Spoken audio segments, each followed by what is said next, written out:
Welcome to 4% நல்லவன். வணக்கம் மக்களே. சென்னையில் பெஞ்சமின் புயலோட தாக்கம் அதிகமாக இருக்கிறதா சொன்னாங்க. அதனால் நம்ம நேரடி கள நிலவரத்தை ஆய்வு பண்ணுறதுக்காக வந்திருக்கோம். இங்கே பார்த்திங்கன்னா தாழ்வான பகுதியில் வசிக்கிற மக்கள் எல்லாமே தங்களுடைய குடியிருப்புகள்லேருந்து மேடான பகுதிகளில் வந்து தங்களோட வாகனங்களை நிறுத்தி வச்சுருக்காங்க. ஏன்னா போன முறை வெள்ளம் வந்தப்போ கார்கள் வந்து மழை வெள்ளத்தில் அடிச்சுட்டு போய் எவ்வளோ சிரமத்துக்கு ஏற்படுத்தியது அப்படிங்கிறது இப்போ மக்களுக்கு நினைவு இருக்குது இல்லையா? அதுலேருந்து தப்பிக்கிறதுக்காக மேடான பகுதிகளில் கார்களை நிறுத்தி வச்சுருக்காங்க. இப்போ நீங்கள் பார்க்குற காட்சிகள் பார்த்திங்கன்னா இது ஒரு நெடுஞ்சாலை, அதாவது ஒரு மெயின் ரோடு. ஆனால் இங்கே பாருங்கள் வெள்ளக்காடாக காட்சி அளிக்குது. இருசக்கர வாகனங்களில் போகிற ஒருத்தர் ரொம்ப தடுமாறிக்கிட்டு போகிறாரு. அங்கே தூரத்தில் பார்த்திங்கன்னா ஒரு காரே வந்து அங்கே மாட்டிக்கிட்டு தவிச்சிட்ருக்கு. இங்கே ட்ரக்கு வண்டிலாம் அசாதாரணமாக போய் கொண்டு இருக்குது. அதாவது இந்த மாதிரி மழை காலங்களில் மக்கள் தேவைக்கு ஏற்ப உணவுப் பொருட்களை வாங்கி வச்சுக்கிங்க.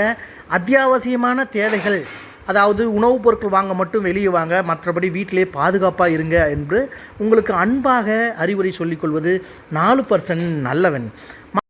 சென்னையை மையம் கொண்ட இந்த பெஞ்சமின் புயல் இப்போது புதுவை நோக்கி நகர்ந்திருக்கா இல்லை ஆந்திராவை நோக்கி நகர்ந்திருக்கா அப்படிங்கிற புது அப்டேட்டோட புது காணொலியில் உங்களை இன்று மாலை வந்து சந்திக்கிற மக்களே. அது வரைக்கும் பாதுகாப்பாக இருங்க. என்றும் மக்கள் நலனில் மிகுந்த அக்கறை கொண்டவன் இந்த 4% நல்லவன்.